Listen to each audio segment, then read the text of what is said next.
ধানমন্ডি 32 থেকে শিক্ষা গ্রহণ করুন, গণভবন থেকে শিক্ষা গ্রহণ করুন। আমাদের রাষ্ট্রীয় সম্পদগুলো আমাদের, এই মানুষগুলো আমাদের। আমরা আমাদের জায়গা থেকে এই ভারত বিরোধী বেনজির কি বলেছেন, আজকে বেনজির বলেছেন যে প্রশাসন এবং পুলিশের আপনার সিংহভাগ, উনি সংখ্যাটা উল্লেখ করেছেন 90% বেশি হচ্ছে আওয়ামী লীগ আপনার। এবং আওয়ামী লীগ যদি সংগঠিত হয় তাহলে পুলিশ তাদেরকে প্রোটেকশন দেবে। সো আওয়ামী লীগের নেচারটা, আওয়ামী লীগের খাসিলিয়ত, আওয়ামী লীগের যে চরিত্র, আওয়ামী লীগের যে মনন, আওয়ামী লীগের যে মনস্তত্ত্ব, এই মনস্তত্ত্বের ঊর্ধ্বে আপনাকে যাইতে হবে। আওয়ামী লীগকে আপনার একদম আমরা আমাদের জায়গা থেকে এই বিষয়টিকে নিশ্চিত করতে হবে। পরবর্তী বাংলাদেশের খাসিলিয়তে, পরবর্তী বাংলাদেশের চরিত্রতে, পরবর্তী বাংলাদেশের মননে, মগজে, মনস্তত্ত্বে আওয়ামী লীগ একটি অপ্রাসঙ্গিক। আওয়ামী লীগ নামে, আওয়ামী লীগের চরিত্র ধারণ করে, আওয়ামী লীগের আদর্শ ধারণ করে আবার কেউ কখনো এই রাজনীতিতে কখনোই আর রিহ্যাবিলিটেড হইতে পারবে না। আপনি দেখেন একটা জিনিস নিশ্চিত করতে হবে। তার মানে আমরা এই জায়গায় একটা ডিমার্কেশন লাইন আমরা স্পষ্ট করেছি। এক হচ্ছে আওয়ামী লীগের সাথে আমরা একদম একটা ডিমার্কেশন লাইন, যে তাহলে নির্যাতক হিসেবে আওয়ামী লীগ চিহ্নিত, সে 5 আগস্ট পরবর্তীতে বাংলাদেশে অপ্রাসঙ্গিক।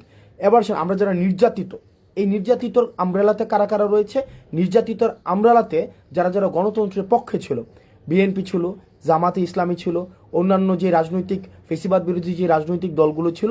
আমাদের পরবর্তী বাংলাদেশটা আমাদের।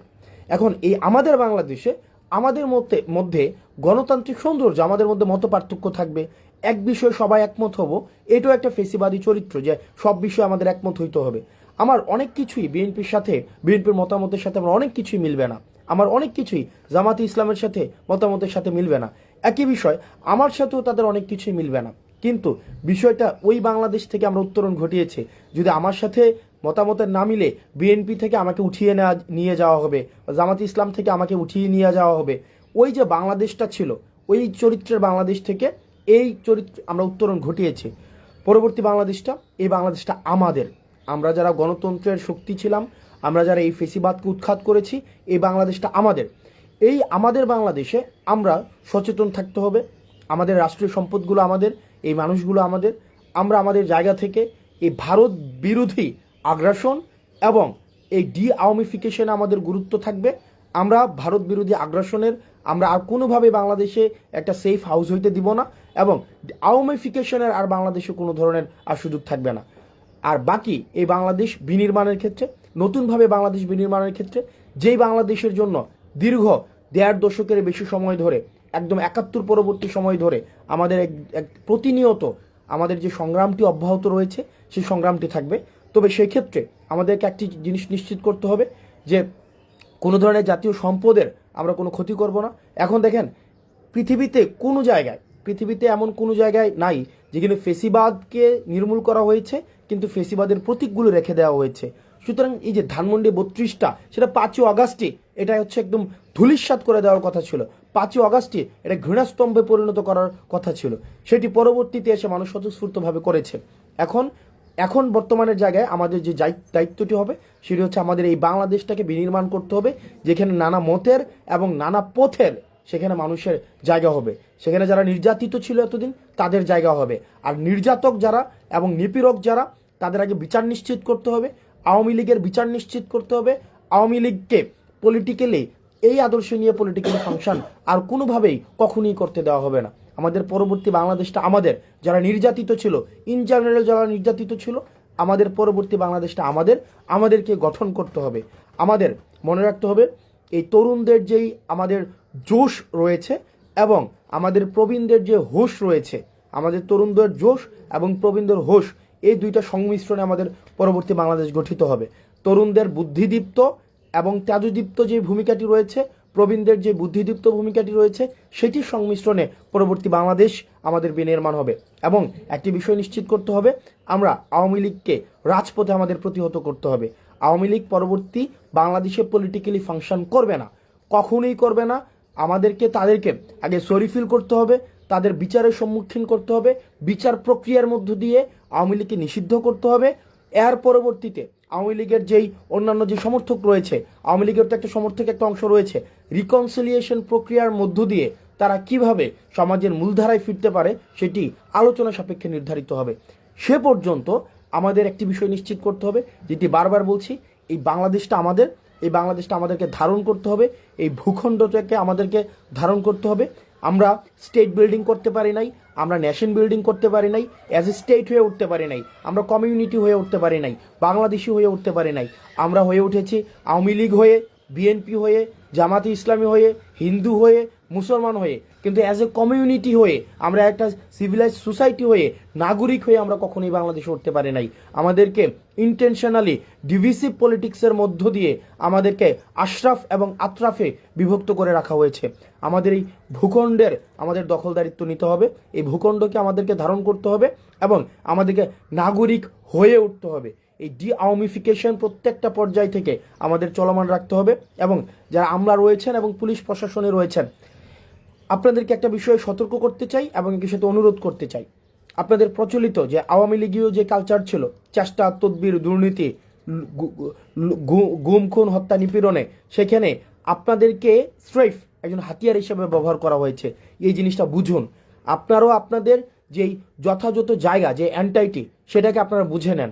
জনগণের দখলদারিত্ব আপনারা বুঝে নেন। কালার এক্সপার্ট, জর্জ স্যাপ এবং মাইল্ড অন হ্যান্ডস টেকনোলজি সমৃদ্ধ অরিক্স ক্রিস্টাল ওয়াশ আপনার লন্ড্রি এক্সপার্ট। আপনারা রাষ্ট্র জনগণের কাছে অ্যাকাউন্টেবল, এই জিনিসটাকে আপনারা ওন করেন। আপনারা মানুষকে সার্ভ করতে আসছেন, আপনারা committed two people, not committed two political party. এই জিনিসটাকে ওন করুন।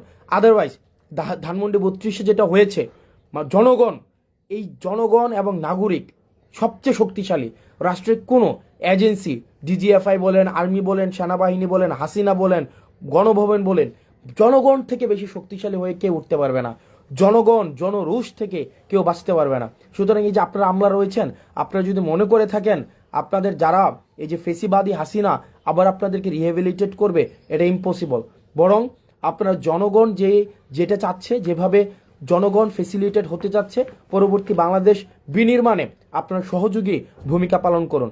আপনারা যদি মনে করে থাকেন যে সচিবালয়ে বসে আপনারা হচ্ছেন ধানমন্ডি 32-এর সাথে এবং ভারতের সাথে আপনাদের সুসম্পর্ক বিদ্যমান থাকবে, তাহলে আপনার আওয়ামী লীগকে যেভাবে বাংলাদেশ থেকে অপ্রাসঙ্গিক করে দেওয়া হয়েছে, ঠিক একইভাবে আপনাদেরকে অপ্রাসঙ্গিক করে দেওয়া হবে। এই জিনিসটা আপনারা যদি মনে করে থাকেন, হাসিনাও কিন্তু এই ভুলটা করেছিল। হাসিনা ভেবেছিল হাসিনার কোনো বিকল্প নাই। হাসিনাই হচ্ছে কি একদম হচ্ছে ইররিপ্রেসেবল, মানে হাসিনাকে রিপ্লেস করার মতো, মানে নন রিপ্লেসেবল একটা সিচুয়েশনে চলে গিয়েছে। হাসিনাকে রিপ্লেস, অল্টারনেটিভ, হাসিনার অল্টারনেটিভ আর কেউ নাই। আপনারা আমলারা যারা রয়েছেন, আপনারা পুলিশ যারা রয়েছেন, আপনারা যদি মনে করে থাকেন যে আপনাদের রিপ্লেস খুঁজে পাওয়া যাবে না, বিকল্প খুঁজে পাওয়া যাবে না, এই জনগণের শক্তিটা আপনারা অনুধাবন করতে পারেননি। মানুষ আপনাদের বিকল্প খুঁজে নেবে। সুতরাং এই আপনাদের সময় আছে, আপনাদের পরবর্তী বাংলাদেশ গড়ার জন্য এবং একটা সুষ্ঠু ডেমোক্রেটিক ট্রান্সফরমেশনের জন্য আপনারা বাংলাদেশটিকে ধারণ করুন এবং একটা সেফ বাংলাদেশ নিশ্চিত করুন আপনার পরবর্তী প্রজন্মের জন্য। এবং আমরা আমাদের জায়গা থেকে দায়িত্বশীল থাকব। আমরা আমাদের জায়গা থেকে একটা জিনিস নিশ্চিত করতে চাই, আমাদের যে আইডিওলজিক্যাল কনফ্লিক্টগুলো ছিল, আমরা আইডিওলজিক্যাল কনফ্লিক্টের ঊর্ধ্বে উঠে আমরা একটা সার্ভিস ওরিয়েন্টেড স্টেটের দিকে মনোযোগ দিতে চাই। দেখেন একটা মানুষ কি চায় একটা স্টেটের মধ্যে। আপনি যদি দেখেন এখানে শাহবাগ, টিএসসি, তারপরে হচ্ছে আপনার হচ্ছে কালচারাল, আপনার এলিট সোসাইটি থেকে যদি আপনি প্রান্তিক জনপদে যান, মানুষের কাছে যান, মানুষের কিন্তু রাষ্ট্রের কাছ থেকে খুব বেশি চাওয়া নেই। মানুষের রাষ্ট্রের কাছ থেকে চাওয়া হচ্ছে জিনিসপাতির দাম কম থাকবে, সে ব্যবসাপাতি স্বাধীনভাবে করতে পারবে, তাকে চাঁদা দিতে হবে না, সরকারি যদি কোনো সুবিধা নিতে হয় তাকে লালফিতার দৌরত্বের মধ্যে পড়তে হবে না, তাকে ঘুষ দিতে হবে না, এবং সে নিরাপদে তার জীবনযাপন করতে হবে, শিক্ষার পরিবেশ পাবে, সে চিকিৎসা তাই ঠিকভাবে পাবে। মানুষের কিন্তু চাওয়াটা কিন্তু খুব ক্ষুদ্র একটা চাওয়া রাষ্ট্রের কাছে, এর বেশি কিন্তু মানুষের চাওয়া নেই। প্রান্তিক পর্যায়ে মানুষের কিন্তু এর বেশি কিছু চাওয়া নেই। আপনারা যদি সিভিল সোসাইটিতে যারা রয়েছেন, সিভিল সার্ভিসে যারা রয়েছেন, পুলিশে যারা রয়েছেন, আমরা আপনাদেরকে এই অ্যাসিওরেন্স দিচ্ছি, মানুষ আপনাদেরকে সমর্থন করবে।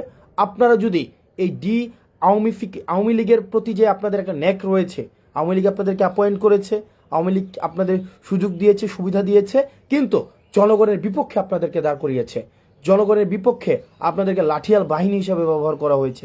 এই জিনিসটা আপনারা বুঝুন, জনগণের জন্য কাজ করুন, জনগণের যে শক্তিটাকে, এই শক্তিটাকে অনুধাবন করুন। না হয় এই ধানমন্ডি 32, আমি খুব করে চাইবো যে ধানমন্ডি 32-এর পরিণতি যেন সচিবালয় না হয়। আমি এটা খুব করে চাইবো, মন থেকে চাইবো। যে কোনো এক সময় হয়তো এই বছর না হোক 10 বছর পরে, 15 বছর পরে, 20 বছর পরে সচিবালয়ের পরিণতি যেন ধানমন্ডি 32-এর মতো না হয়, সচিবালয়ের পরিণতি যেন গণভবনের মতো না হয়। সুতরাং শিক্ষা গ্রহণ করুন, ধানমন্ডি 32 থেকে শিক্ষা গ্রহণ করুন, গণভবন থেকে শিক্ষা গ্রহণ করুন। আপনারা যদি মনে করে থাকেন, আপনারা যারা আমলা রয়েছেন, পুলিশ রয়েছেন, আপনারা দুর্দান্ত প্রতাপশালী, আপনাদের এই যে বেনজির পালাই যেতে বাধ্য হয়েছে, আপনার দুর্দণ্ড প্রতাপশালী, একদম যে পুরা বাংলাদেশকে মনে করতো যে এক কথায় তার কথাই চলে, আপনাদের ডিবি হারুন দেশ থেকে পালাইতে হয়েছে। আপনাদের এই যে এই মানুষগুলো কিন্তু আপনার দেশ থেকে পালাতে বাধ্য হয়েছে, কারণ তারা জনগণকে সাথে নিয়ে থাকেনি, তারা আওয়ামী লীগকে তারা হচ্ছে তাদের কিবলা বানিয়েছে।